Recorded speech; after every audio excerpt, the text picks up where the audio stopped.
Okay, I think my audio is working now. You guys say something so I can. Yes, Test, can you test. hear Oh, us? good. I can hear you. Okay, excellent. Yeah. Awesome. It's good.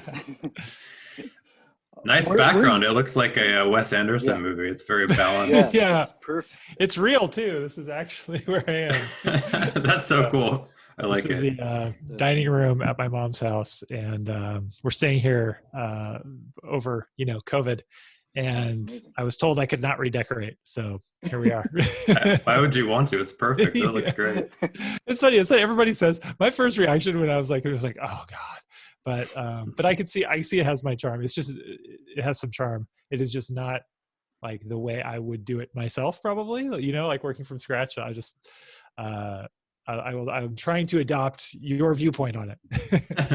What I think it's kind of funny because I don't know. I mean, even just like thinking about like design, like sometimes every single thing starts to look the same because it's like the perfect design, Yeah. and then You're like right. we kind of crave Totally. those old like different things that were quirky and Yeah. unique back in the day, like websites, Now, you know. totally. Like there's like the sort of standard like bookshelves with like multicolored books in the background that you're sort of supposed to have. And yeah, like it's fine to not have that, right? Like Yeah, It's also the perfect writer's background too. It totally looks like a it writer's makes me look a lair. lot more serious than I am. That's awesome. Okay, so what we end up doing is currently we haven't been putting these things online. We've just been sharing them with our students. Okay, The goal is to start putting them on YouTube.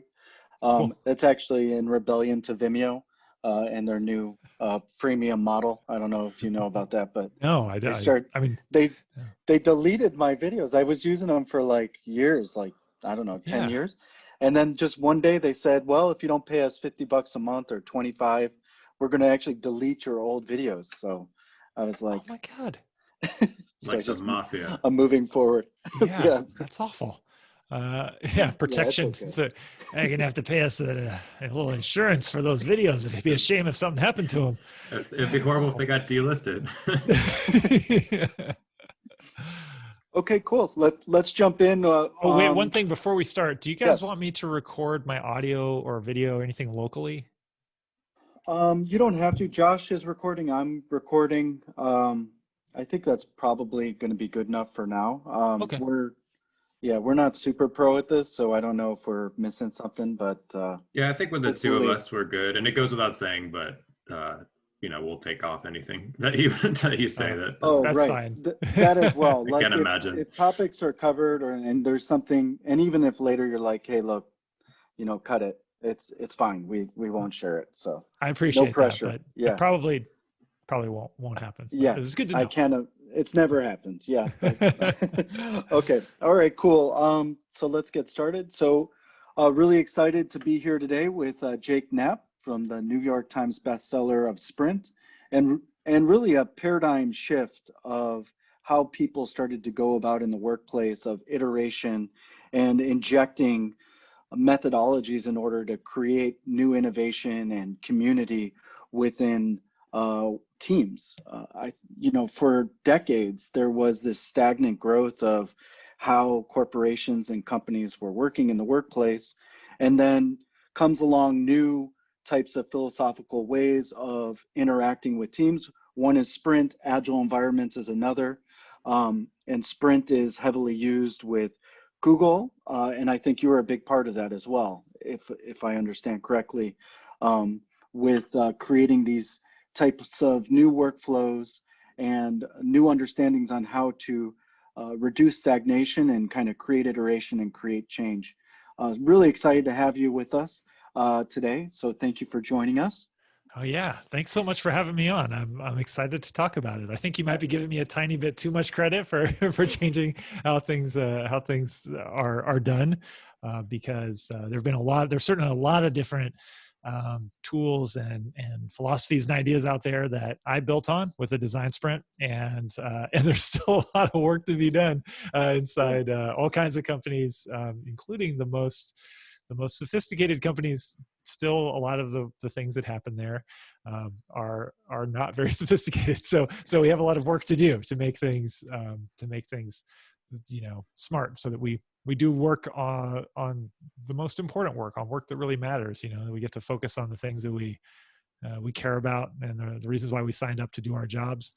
And that's sort of my mission, is to try to find ways to help folks unlock that.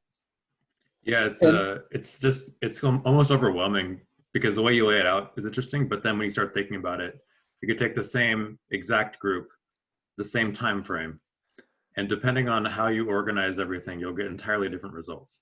Infinitely so. That's just, I mean, it's one of those like garden of forking paths, kind of your brain starts to blow up at the possibility. But the way you lay it out is fascinating. And a lot of it, I was, seeing it's about vibes. Like a lot of your writing, it seems like it's about vibes. It's almost like if you can focus one way or do something, then like you mentioned, you'll get more results from maybe the more introverted version, individuals within the group versus the other stuff. So yeah, I'd be just curious to know how much of your time goes to sort of metacognition, sort of thinking about what kind of vibes you have in your own life personally and then in groups, or if you kind of put that aside and you just experiment and improvise.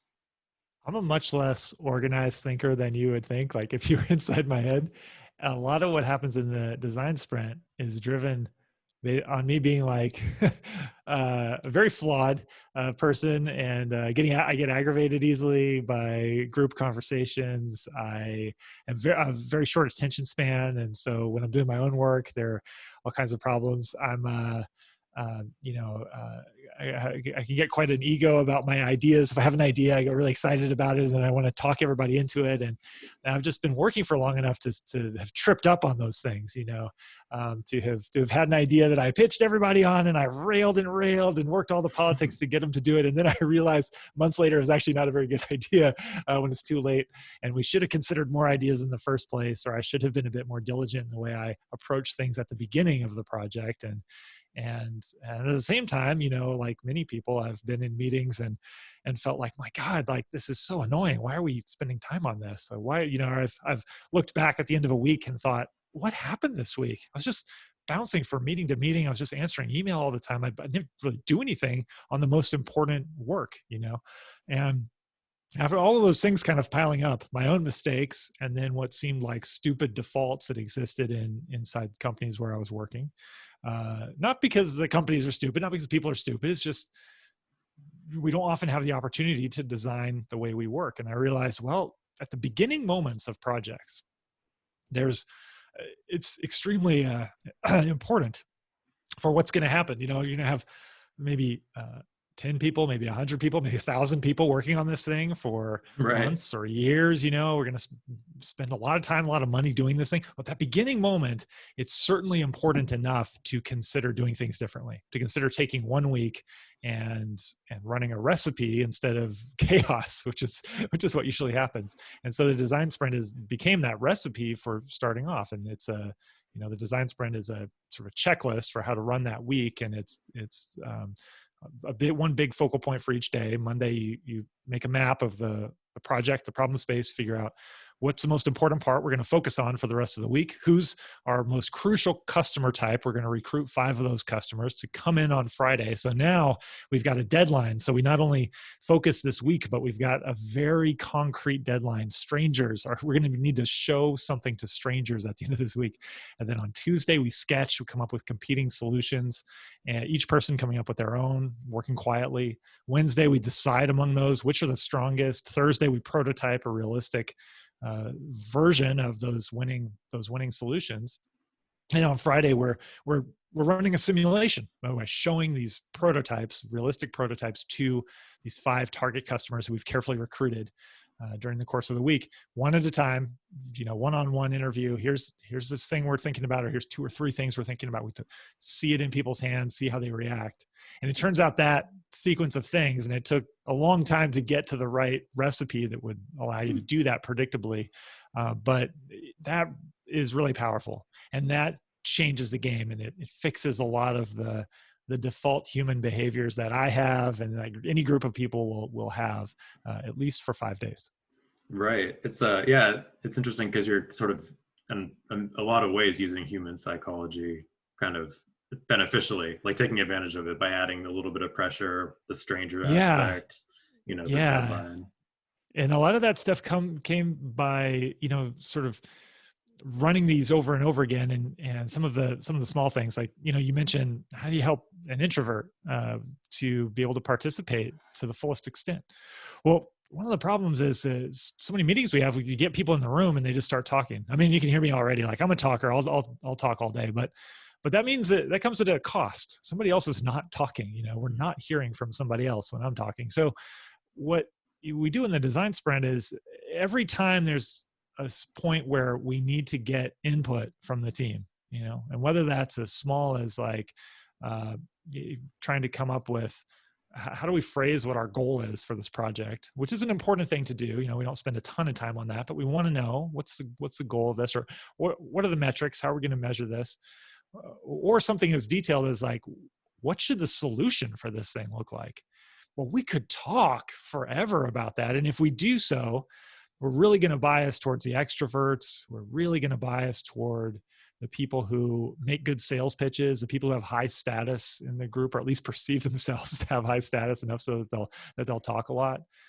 We really bias towards people who function in, like, the way their brain functions is kind of fast. Like they're sometimes I'm the kind of person who needs a lot of time to think before I have anything of any quality. It's going to take me time, quiet time. If I have to listen to other people talk and try to formulate what I'm doing at the same time, nothing's going to come out. And so one of the key things is just like watching conversations and seeing that happen, seeing it break, and realizing, like, man, we've got to get people to shut up. And then when you say, like, let's try this, get everybody to shut up for a second, because I'm getting aggravated, and just write down on paper what you think we ought to do. And then we'll go around the room and we'll just one at a time take those things out. Well, that's so powerful. Once you do that, it changes the game. The quality of the conversation goes up because nobody's stressed about, shouting out over everybody else. You have time, feel like you have time to think. You're going to get the chance to say your piece. You don't have to negotiate with other people and try to convince other people as you're doing it. A lot of powerful things happen, but a lot of this stuff evolved not really because I have a super sophisticated understanding of psychology. I mean, I've read some books, but I'm not a genius about it. It's just watching what goes on and then saying, like, God, how can I make this better? Yeah, because that's one of my questions right there. Like, in 2016, you write this book, and that's maybe at the very beginning of this mindfulness wave that we're currently on today, right?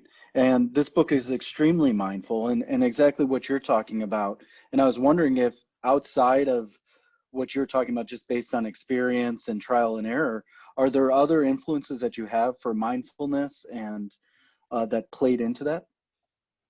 Well, a lot of these ideas, they've been around, I guess, in different places. And one of the really huge influences in my thinking for the design sprint is actually Getting Things Done by David Allen. It's a book that came out in, I don't know, something like 2001, 2002, or 2003. Anyway, early 2000s. And it's a book about productivity, personal productivity. And it's, I think it's a very complex system, and there are some downsides to it, but it's a brilliant approach. And the part that is to me the most powerful and that stuck with me the most is the way that he talks about what goes on in your mind when you're trying to get things done, and how to be in touch with your mind and treat it well, and Right. And how to do the work that's hard. And he talks about breaking things down into pieces. And another book I read that was really influential, well, actually I didn't read the book, but there's a book called The Checklist Manifesto by Atul Gawande. I actually before he wrote the book, he wrote an article in the New Yorker called The Life-Saving Checklist. And so if you search for checklist New Yorker, you'll find this article. You can read it for free. I'm sure the book is amazing, but from the article, I was like, wow, this idea that, hey, think of the way we use checklists, before Yeah. planes take off, right? It's like, everybody agrees that's a good idea. He's saying, we should be using these in medicine. And he also kind of challenges the reader, like, where else could you use a checklist? And I started thinking, oh my God, you combine the notion of David Allen and like breaking things down into the next physical act. He says that's a big thing when you're blocked on some task. You think about, like, oh man, I gotta pay my taxes. Well, the next physical act isn't like pay my taxes all at once. It's like, I need to like find the paperwork or like whatever, the next task Oh is yeah. probably not as daunting. Right. And so this notion of like trying to break things down into their atomic pieces and then, making a checklist out of all of those pieces. Wow, it's a really powerful combination. And it is being mindful, I suppose. It's about trying to look at what's going on with the mind.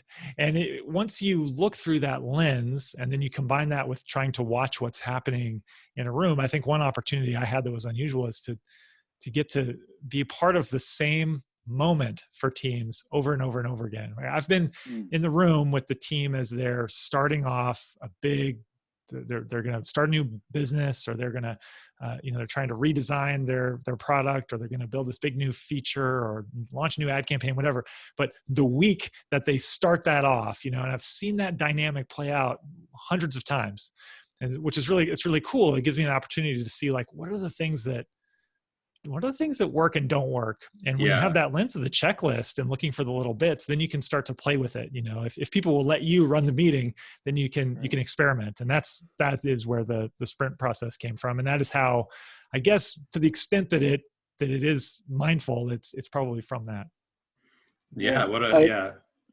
Just, it's so nice being able to do it so many times that you see the patterns and then can kind of do something that most other people wouldn't have seen because you've seen it 1,000 times or something. I mean, just, anything, if you could do the same thing over and over again. I think a surprising thing in my career has been that for a long time I thought, well, I need to try to get good at everything, and of course you can't do that. And it turns out like everybody's better at me than something, but by hyper focusing on this one little nerdy thing, like it turns out that does become unique at a certain point. You do the same thing over and over again, you get hyper specialized. There is something special to that. Yeah, definitely. So it's interesting when you talk about the book, you're talking about it as the genesis of the idea and kind of the direction of the company that they might continue to take for years to come. From what I understand within Google, and I'm no expert on all the interactions in Google, but from what I've heard, this does get used time and time again through the iteration process for creators at Google. And my question is, how could you sustain the sprint throughout the year without burnout and things like that? Is there a technique that you feel sets it on track where it could be more sustainable over time? Yeah, well, I should say I haven't been inside Google for a long time. I left Google in 2012. I worked at Google Ventures for 5 years after that, but it was separate enough that I don't feel as though I'm an expert on the way they work inside there anymore. It's changed a lot in that. It's getting close to 10 years. But I do talk to people enough there to know that design sprints are used widely, and they're used for different things. And in some cases, it's an adapted version of it that they'll use for something smaller than what I'm generally talking about. The design sprint is a really good way to help improve your hunch about the work you're doing, help build confidence, build alignment. And so there are more points in time when that value is valuable to a team, right? Yeah. Like it's definitely valuable at the beginning. There's no question that it's valuable at the beginning, but there are plenty of reasons why you might be halfway through, or even close to launch and think, God, it's going to be pretty costly for us to, continue executing on this, or it's going to be pretty costly for us to launch this thing. If we get it wrong, we really want to be sure. Let's, we still have a bit of uncertainty about how we're going to execute. A design sprint could be a way for you to try to reduce some of that uncertainty. It's a kind of a way to simulate what the future might be like and to accelerate your thinking about what a finished version might look like, because you sort of make this agreement when you go in that this week we're going to build something really fast. We're going to throw it away at the end. Right. And that frees people up a lot. A lot of times you get very uptight about, I certainly do, about making decisions about things because I want it to be perfect. Mm-hmm. And in the design sprint, you're saying like, it's not going to be perfect. We're just going to throw it away at the end of the week. And sometimes if you're halfway through and you feel like you're getting uptight again and you're arguing with each other a lot and you feel like the stakes are high, then the design sprint can help be a pressure release, help build confidence. it's just, it's always easier for me to explain how it would work at the beginning than that middle point, but it definitely has value in other places. And I think that pieces of the process also, folks will use pieces of it and apply it to Hmm. different things. I was just talking to someone who works at a startup, and the product's been around, a lot of people use it, and he was saying, we'll take a bit or a piece of a design sprint and kind of adapt it to what we need at the time. We're not reinventing anything, Hmm. but we can use pieces that maybe it's that structure around getting people to work on their own and then come back together and then work on their own and come back together. Like that framework can be really helpful in a lot of settings, not only in a design Yeah. sprint. I mean, I really love how you were discussing it. It almost sounds like a retreat without going anywhere, right? Like a Yeah. productivity version of a retreat, Yeah. and Yeah. allows employees to view each other through a new prism during that process as well. My question is, do you have recommendations for getting buy-in from the C-suite, from the CEOs, CFOs, CTOs to do Yeah. that? Are there specific ways over time that you've learned how to communicate with these type of individuals to get them to buy into something like this?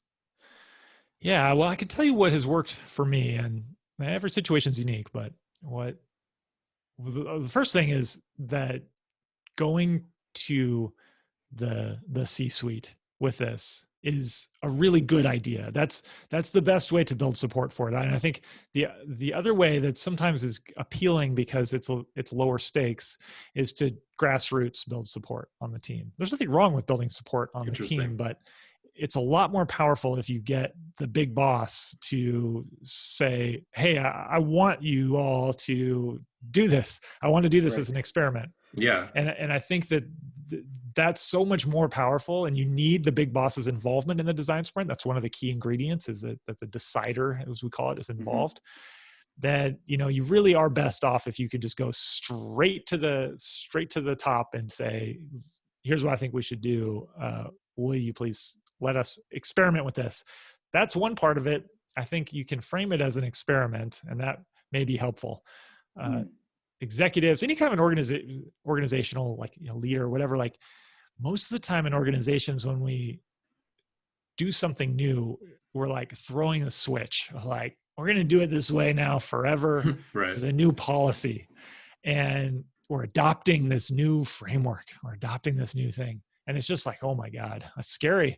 Yeah. And people get fatigued of new things, new frameworks, another new thing.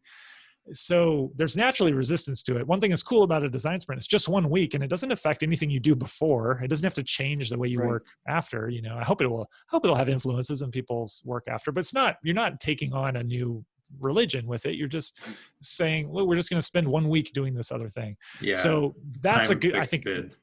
yeah. So I think like framing it as an experiment is could be helpful, depending on if you think there's sort of jargon fatigue or framework fatigue in your organization.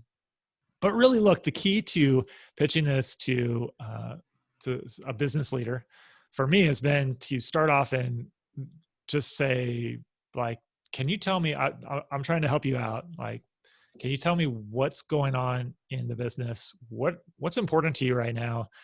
And really, like, what's keeping you up at night? And if you work on a particular project, this person's purview, you could say, like, what's keeping you up about the Frobaz project? Like, what is it about that that's stressing you out? And so you start off, and if you could just like listen to what's going on. And I think the first question I ask myself is a design sprint actually going to help them? Hmm. If they're talking to me, like, that's about all I can do to help them is do a design sprint. So, but I don't want to force somebody to do a design sprint if it's not the right Yeah. time, if they're not into it, like, it's, because that's just not going to be a good outcome. So doing a design sprint for its own sake it's just not worth it. So the first question is, like, does it fit? And if it fits, what is the pain that they have that it can alleviate?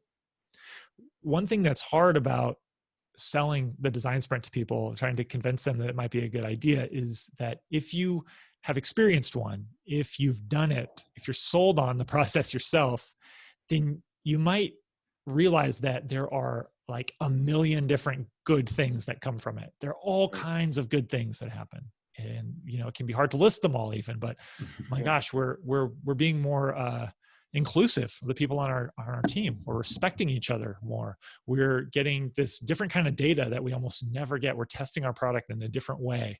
We're sort of testing our hunches in a different way. It's like a super accelerated, like lean startup kind of thing, because we're making the most minimal of minimum viable products and putting it in front of customers. And even just breaking up the routine, like as breaking up the routine, as you talked level. about, like this notion of like it's almost like a retreat, like what it does for our team's togetherness is a really big deal. You know, it can be extremely energizing for people. You can go on and on with all these things that are really great about it, but if you go on and on and on to your boss, like their eyes are going to glaze over. They don't care.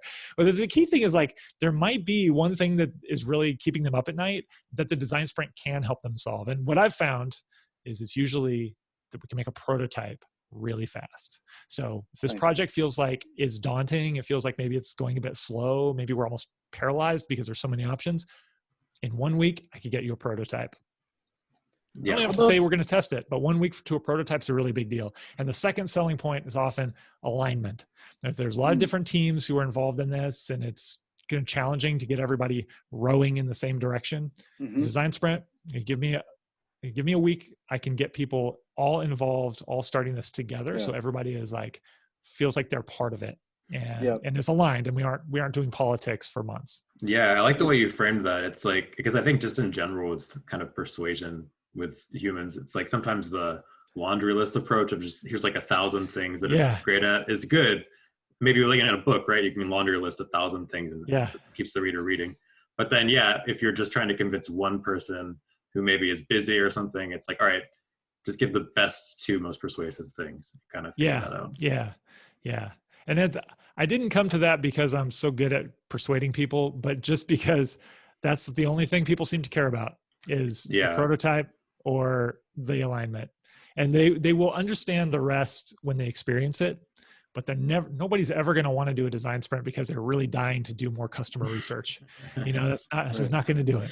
And nobody's going to do it because you could say, like, finally, a recipe where we can, have more efficient, inclusive conversations that involve everybody on the team. Like, that is probably not going to get people to say, yeah, let's stop what we're doing for a week.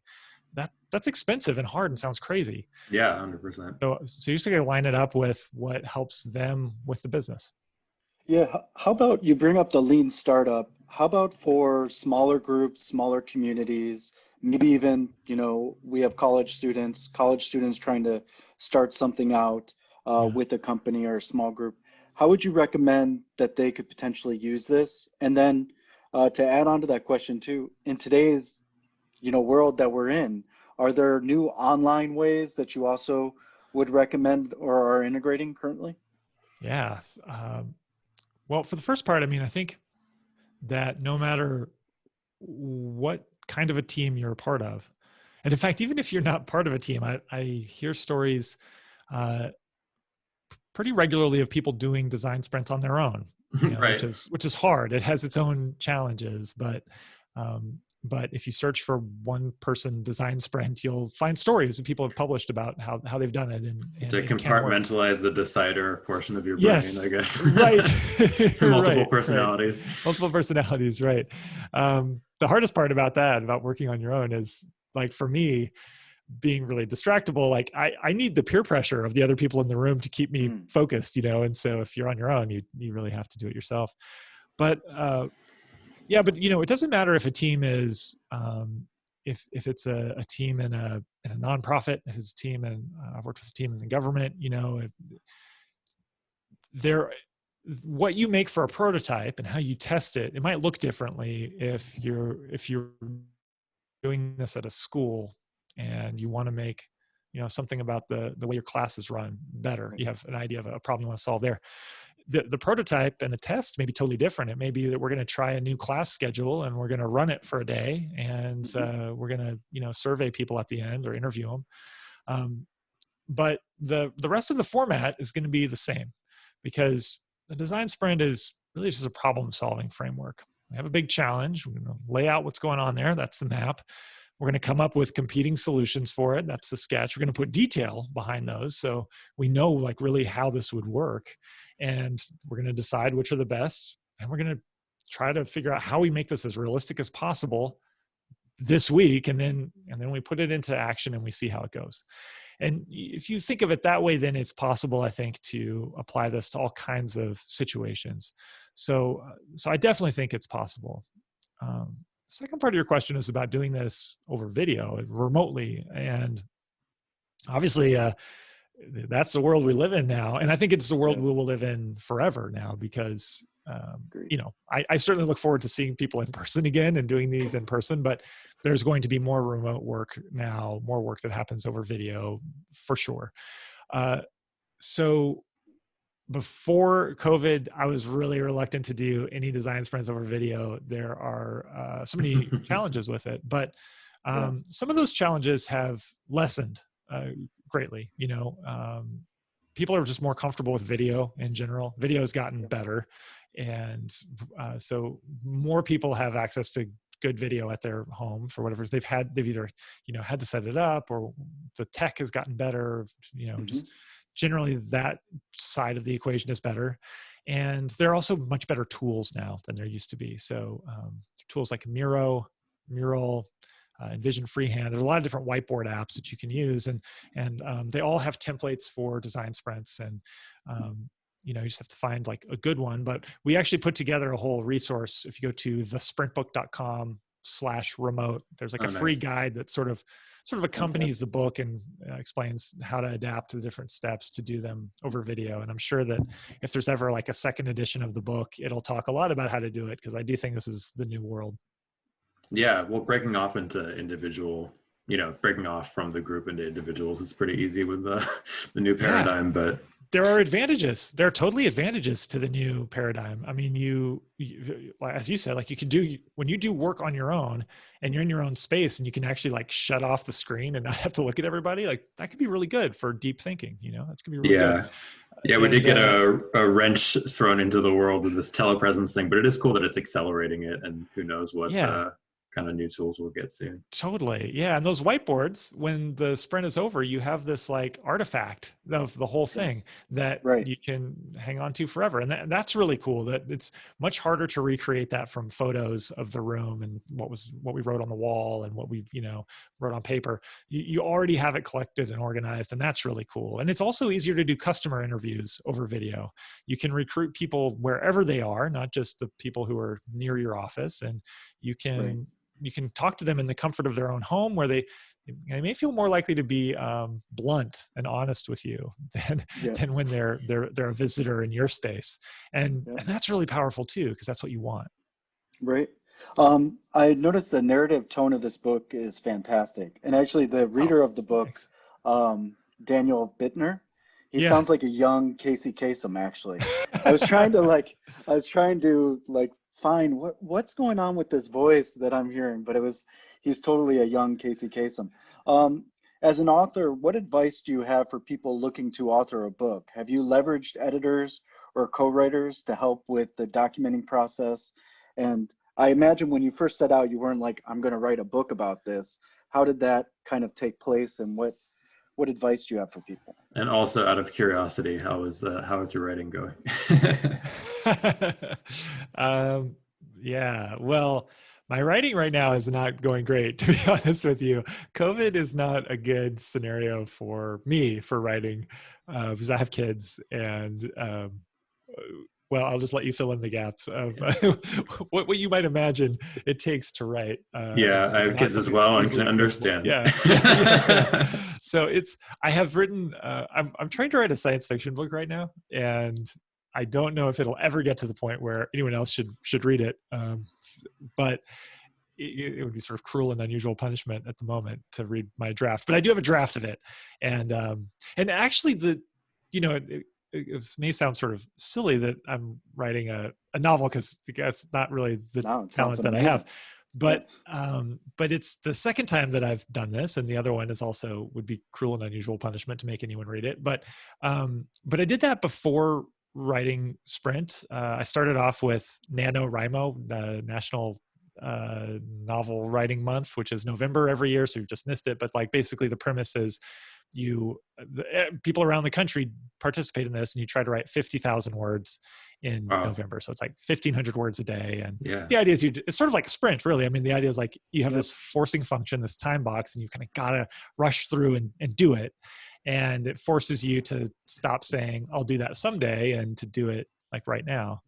And I just read a post by an author who I admire, Julie Zhu, who said that she had written several novels in NaNoWriMo, and she says nobody's ever read any of them, but it was for her the perfect preparation for becoming a writer herself. And she has a really successful blog and newsletter, and she wrote a best-selling book called Making of a Manager, which I highly recommend. And it certainly was the case for me that writing, I did not finish my book in NaNoWriMo. In fact, it took me years and years and years to finish it, and I rewrote it tons of times, and it still wasn't amazing in the end. But it was such a great experience for practicing writing a lot of stuff. And it so happened that by the time I got to the point with the design sprint where I thought this is worth sharing, and the first thing I did with it was to write blog posts about it. But I felt a lot more comfortable with writing because I had been writing as a hobby for years. Mm-hmm. And I think that's my first piece of advice to aspiring writers, is to write something that's exciting to you. And even if you don't show it to people, I just think if you can be excited enough to keep after it and keep doing it, there's no way you're going to lose by practicing writing. I only wish I had started doing it sooner, because I was interested in it back to being a kid, but I just told myself like I'm not good at it. I decided in college that I wasn't good at it. I didn't have a growth mindset, like I looked at what I was writing at the time and thought, this isn't that good, and didn't realize like, it takes a lot of practice, takes a lot of work to make writing good. The writing that you read has been through people, those folks have practiced writing for years. They're talking about a subject maybe that they've been doing for years, if it's nonfiction, or if it's fiction, they've written a ton of stuff you haven't seen. This is draft, whatever of the thing. And they've had an editor, they've had an agent probably who's worked on it. So many people have worked on it before it gets to that point. And if you compare yourself to those things, then you're going to come up short. And I didn't realize that, and I wish I had. So just write. If you're interested in writing, like you need a lot of reps to, I needed a lot of reps just to write a nonfiction book, which is, the bar for writing quality for nonfiction. It's not as high, but that helped me a lot. When I did start writing, I did benefit from writing with my colleagues. I wrote with John Zaratsky, Braden Kowitz, and also involved the other folks on our team as well. I think that you need to have somebody, and it doesn't have to be a co-author, but somebody who can look at your writing and really like give you really feedback that you listen to, somebody who can see the potential in your ideas, but will also be blunt with you. Actually, my wife is my most important editor for that. She looks at everything. She looked at everything in sprint before I would even show it to my co-authors. I would show it to her, and that's really crucial. So finding that person you can rely on. And if you're interested in blogging, like one approach we used to have was coming up on our design team, we would come up with a list of like potential topics, and then we would choose a couple topics maybe we're interested in, and we would bounce that off each other. Like, which one of these do you think is the most interesting, worth writing? And then, maybe instead of having to write the whole blog post, our deal with each other that we developed was I'll write like a few bullet points of like an outline of what I'm going to write. And then I'll ask you for feedback. It goes back to that David Allen idea of like breaking things down into smaller tasks. That's key for me with writing too, is to break it down into a smaller piece. And if I'm working on my novel, my goal is usually like, okay, I'm just going to write 1,500 more words, or I'm going to reread like, 2 chapters of the first draft today. Like that's a tractable thing. Whereas like write a first draft of a novel as like the thing on your to-do list is going to crush your soul, right? Yeah, of course. I mean, zooming in and out on the tasks is such a good plan. And also, which I heard a long time ago, I don't even know where, but kind of giving yourself, what do I need to accomplish today to have been happy with the day, Yeah, totally. Like, what's the minimum amount you could check off? I think that the goal always for me with writing is to, if there's something that you feel like you you understand really well, and you imagine you're explaining that thing to your friend, that the writing should sound like that. It should sound like a friend who understands this thing and is Mm, a person who you'd like to talk to is telling you about it and is, explaining to you, not in a condescending way. They're not mansplaining it to you. They're just sort of like, hey, like here's what's going on. Or like, isn't this interesting? And they're yeah. genuinely interested in the topic. They're like, isn't this kind of cool? And Yeah. if you read, like, to me, like one of the gold standards for this is Malcolm Gladwell. So whatever you think of Malcolm Oh, Gladwell's writing, like he's really good at this. He tells the story. He is also present in telling you the story, and he's there. So like, oh my God, isn't this interesting? Right. Like, but what about this? And I think it doesn't have to be in the style of Malcolm Gladwell, but good writing usually has that, like, it's explaining clearly to you what's going on. And that's true for fiction and nonfiction. It's actually very difficult to do. And even when you know the thing that you're describing, it's actually very hard to just speak in plain language about the thing and convey your enthusiasm and explain it in a way that's very respectful of the reader and also compassionate of where the reader's at and Right. compassionate about their attention and like all those things. It's hard to do that. It's a very simple idea that's hard to Totally. do and sort of takes endless work to I'll never master that, but yeah. that's always the goal. Yeah. We always tell Well, it I to mean, our design students. It's like anyone, well, almost anyone could take something simple and make it complex and hard to understand. Yeah. But it takes a genius to take something complex and make it simple. Yeah. totally. It's a huge conundrum because you want to give something complex, but you have to explain it in really simple terms. So it is really hard to break those two things down. Well, you kind of broke my last question here, which was about, you brought up in the book, which I love the wordage, which was curiosity mindset instead of growth mindset. And I was like, oh, I like where he's going with curiosity mindset, because I actually think that's more spot on than even growth mindset, and when you're telling somebody to look at the capability of looking at nuance, whether it be in interactions with other people or life itself, and then find wonder in it, I think curiosity mindset is amazing for it. Based on your career and intention, it sounds like writing and going to science fiction and fiction writing is one of those areas, but are there other areas that you're currently investigating and curious about? Yeah, I'm super curious about this working over video thing. That's fascinating to me.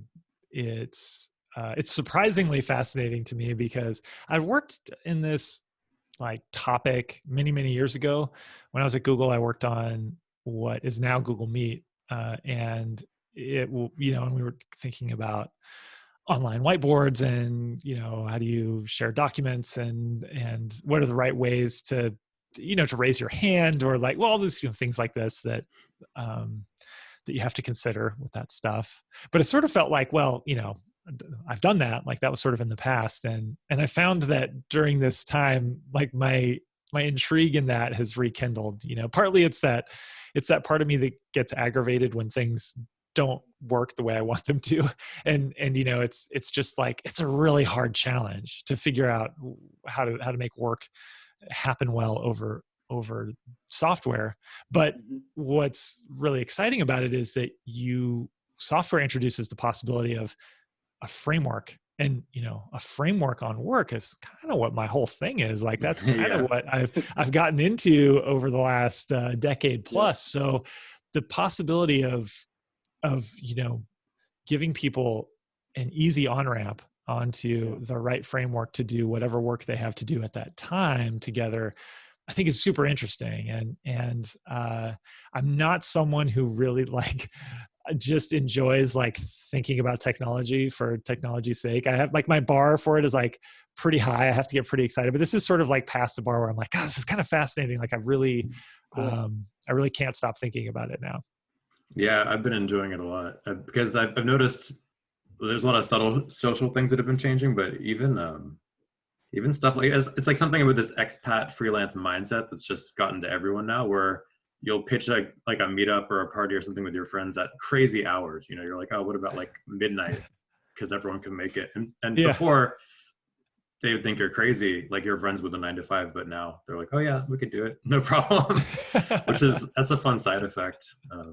Yeah, I'm fascinated with it as well. It's like it's unlocking all these strange 1990s vision of the future telepresence. Yeah, totally. Yeah, things that are going on. Well, this has been great. Thank you very much for joining us. This is really awesome. I really enjoyed the book. And we do use it actually through our user experience design class as well. This is awesome because it's going to really make the processes more rich. And I'm going to also go to those resources that you have from your book and help integrate those more, especially with the online component as that becomes a lot more present in the process of what we're doing. So thanks so much. Really appreciate your time today. Yeah, thanks for having me on, you guys. It was nice talking with you. Yeah, Great it's to a talk pleasure. with you, Jake. Yeah. All the best. Okay. See you guys. Take care. You too. All right. Bye. Have a nice day.